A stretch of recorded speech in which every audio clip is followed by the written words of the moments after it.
નર્મદા જિલ્લાના એકતાનગરના નર્મદા ઘાટ પાસે પ્રોટેક્શન વોલની કામગીરી દરમિયાન ભીખડ ધસી પડતા 3 મજૂરોના મોત બાદ ભાજપ અને આપના નેતાઓ મૃતકોના પરિવારજનોને મળવા પહોંચ્યા હતા તેમજ તંત્રને રજૂઆત કરી મૃતકોના પરિવારને 50-50 લાખની સહાયની જાહેરાત કરવામાં આવી। આમ આદમી પાર્ટીના દેડિયાપાડાના ધારાસભ્ય ચૈતર વસાવા અને નાંદોદના ભાજપના ધારાસભ્ય દર્શનાબેન દેશમુખ તેમજ જિલ્લા ભાજપ પ્રમુખ નીલ રાવ અને કોંગ્રેસના જિલ્લા પ્રમુખ રણજીતભાઈ તડવી મૃતકોના પરિવારજનોને મળવા પહોંચ્યા હતા।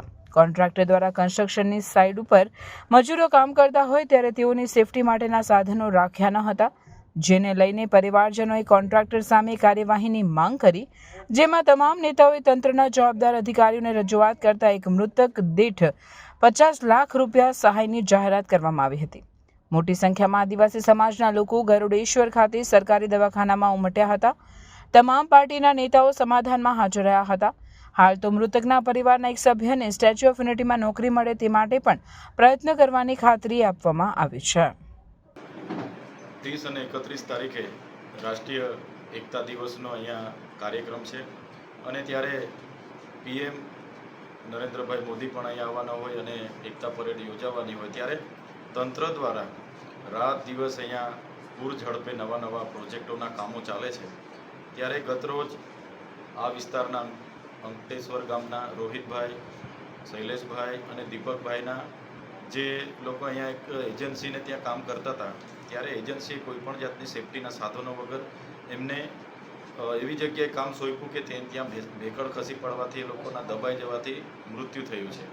ત્યારે આ પ્રકારે તાબડતોડ અને ઓવરટાઈમના કામો જ્યારે અમારા લોકો પર કરાવવામાં આવે છે ત્યારે વગર સેફટીના કારણે એમનું મૃત્યુ થયેલું છે। એમના પરિવારજનો બધા દુઃખી છે ત્યારે એમને અમે મળવા માટે આવ્યા છે અને સાથે સાથે એસઓયુ સત્તામંડળ અને જે પણ આ પ્રોજેક્ટના એજન્સી હતા એમને અમે બધા જ આગેવાનો સાથે મળીને એમને કીધું છે કે પરિવારના એકને એક દીકરાનું મૃત્યુ થયું છે, એમના પરિવારનું કમાનારું બીજું કોઈ ના હોય તો એ પરિવારને માનવતાની રાહે બધા સહકાર આપે।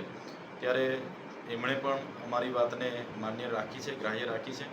એજન્સી અને એસઓયુ સત્તામંડળ તરફથી પરિવારને સહકારના ભાગરૂપે, માનવતાના ભાગરૂપે આર્થિક સહાય પણ કરી છે અને અમે સરકારશ્રીમાં રજૂઆત કરીને ટ્રાઇબલ સપ્લાનમાંથી જે સહાય મળે છે એ પણ ટૂંક સમયમાં એમને મળે એવા પ્રયાસો અમે કરીશું। હાલમાં જે તંત્ર અને જે એજન્સી સાથે વાટાઘાટ થઈ જેમાં કેટલી રકમ આપવાની પરિવાર દીઠ નક્કી થઈ છે?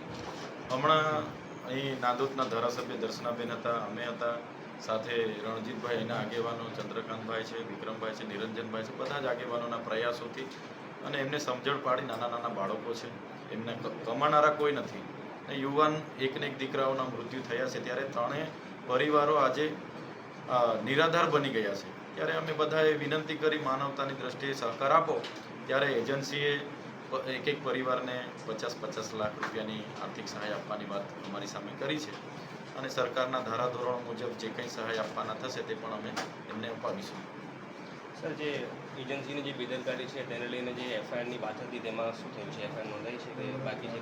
અમે સાંજે જ બધા આગેવાનોના સંકલનથી લીગલી પ્રોસેસ પણ કરાવી છે, એફઆઈઆર પણ કરાવી છે અને એમાં માનવવધ જેવા ગંભીર કલમોની એફઆઈઆર કરાવી છે ત્યારે એમાં પણ કાયદેસરની કાર્યવાહી થશે અને આવનારા દિવસોમાં એમની જે પણ બેદરકારીના લીધે બનાવ બન્યો છે જે દુઃખદ છે અને બેદરકારી બદલ એમને કાયદેસરની કાર્યવાહી કરવા માટેની એફઆઈઆર નોંધાઈ ગયેલી છે। આ પ્રોજેક્ટ સિવાય પણ ઘણા બધા પ્રોજેક્ટ અહીંયા આસપાસમાં ચાલે છે અને ત્યાં પણ આવી બેદરકારી જોવામાં આવે છે, તો ભવિષ્યમાં આ પ્રકારની કોઈ દુર્ઘટના ના સર્જાય તેના માટે તંત્રને તમે શું માંગણી કરી? તમે છેલ્લા 10 વર્ષમાં આ વિસ્તારમાં જે લોકોના નામે જમીનો છે એ જમીનો પણ છીનવાઈ રહી છે, એમને પણ વિસ્થાપિત કરવામાં આવે છે, 6 ગામના લોકોને પણ વિસ્થાપિત કરવામાં આવે છે।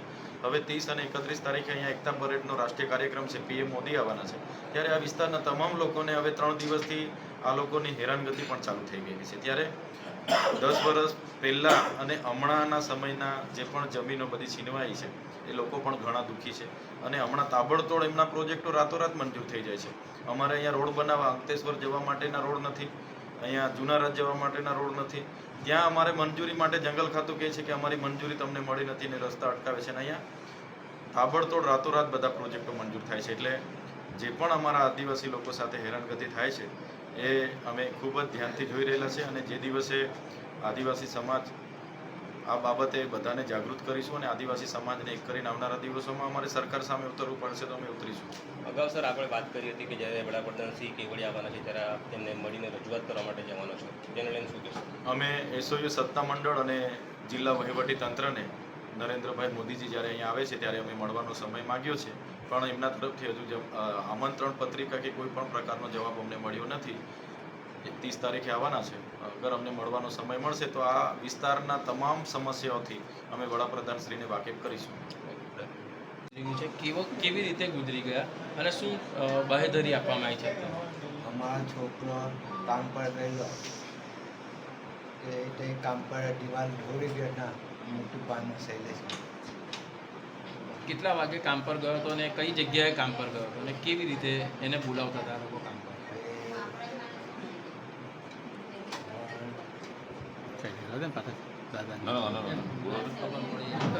તમે કઈ જગ્યાએ કામ પર ગયો હતો આ છોકરો? એકતા નવસરી એક નર્મદા ઘાટ આરતી. શું થયું હતું એની સાથે? હે શું થયું હતું એવું કંઈ ખબર પડી હતી તમને? ના નહીં ખબર, અમે તો ઘેર હતા. કેવી રીતે એનું મૃત્યુ થઈ ગયું છે? દિવાલ ઢોળતા દિવાલ પડી ગઈ. કેટલી મજૂરી આપતા હતા રોજ? હે આવી અમને નહીં ખબર. દાદા, અત્યારે બધા નેતાઓ સાથે બેઠક થઈ, અધિકારીઓ સાથે બેઠક થઈ, શું નક્કી થયું છે અને તમને એ જે નક્કી થયું છે તેનાથી તમે શું કહેશો એ બાબતે? નક્કી થઈ ગયું છે 50 લાખ આપવા. નામ તમારું? કનુભાઈ કહેશું.